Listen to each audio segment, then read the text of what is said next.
ஆண்டவராகிய இயேசு கிறிஸ்துவின் நாமத்தில் உங்களை அன்புடன் வரவேற்கிறேன். சாட்சிகளின் சாட்சி பகுதியில் இன்று நாம் பார்க்கவிருப்பது பெலிஸ்மான்ஸ்.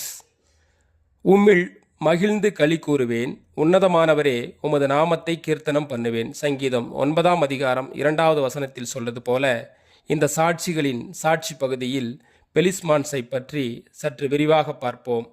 வாழ்க்கையில் பல சட்டத்திட்டங்கள் நமக்கு உண்டு. செய்யக்கூடியனவும் செய்யக்கூடாதவைகளும் இதில் அடங்கும். அவற்றில் சரியானவற்றை முறைப்படி செய்தால் மட்டுமே நம்முடைய வாழ்வு சிறப்பாக அமைய முடியும்.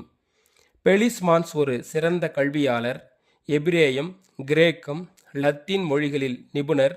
ஸ்விங்லி என்ற சீர்திருத்தவாதியின் சீடனாக தன்னை இணைத்து கொண்டவர். சமுதாயத்தின் சீரழிவுகளை கண்டு அவைகளை திருத்தம் செய்யும் வேகமும் விவேகமும் உடையவர். சிறுவயதிலேயே குழந்தைகளுக்கு ஞானஸ்நானம் கொடுத்து அவர்களை கிறிஸ்துவின் மந்தையில் சேர்க்கும் முறைகளைக் கண்டு கொதித்து எழுந்தவர். தன் நண்பருடன் இணைந்து மக்களிடம் பல கேள்விகளை முன்வைத்தார். ஞானம் அடைந்த பின்னரே ஞானஸ்நானம் என்ற முறையை அறிமுகப்படுத்தினார். இதனால் திருச்சபைக்குள் சில பூசல்கள் வளர ஆரம்பித்தன. பல பெற்றோர்கள் தங்கள் குழந்தைகளுக்கு ஞானஸ்நானம் கொடுக்காமல் அவர்கள் பெரியவர்களான பின்பே ஞானஸ்நானம் கொடுக்க சம்மதித்தனர். இதனால் திருச்சபையின் சட்டத்திட்டங்களுக்கு உட்படாதவராக பெலிஸ் பலமுறை குற்றம் சாட்டப்பட்டார்.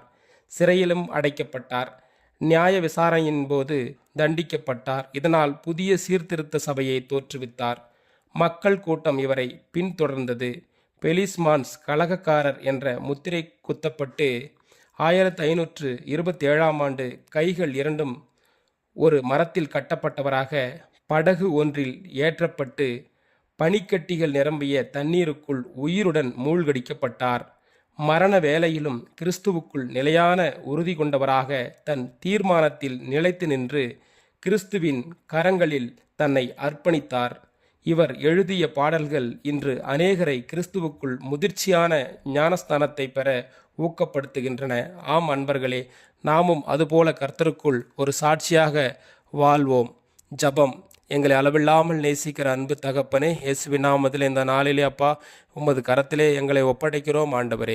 அப்பா, ஒவ்வொரு சகோதர சகோதரிகளையும் குடும்பத்தாரையும் அப்பா குடும்பத்தில் உள்ள குழந்தைகளையும் உமது கரத்திலே ஒப்படைக்கிறோம் ஆண்டவரே. அப்பா, ஒவ்வொரு சகோதர சகோதரிகளை செய்யும் வேலைகளும் பணித்தலங்களையும் உமது கரத்திலே ஒப்படைக்கிறோம் ஆண்டவரே.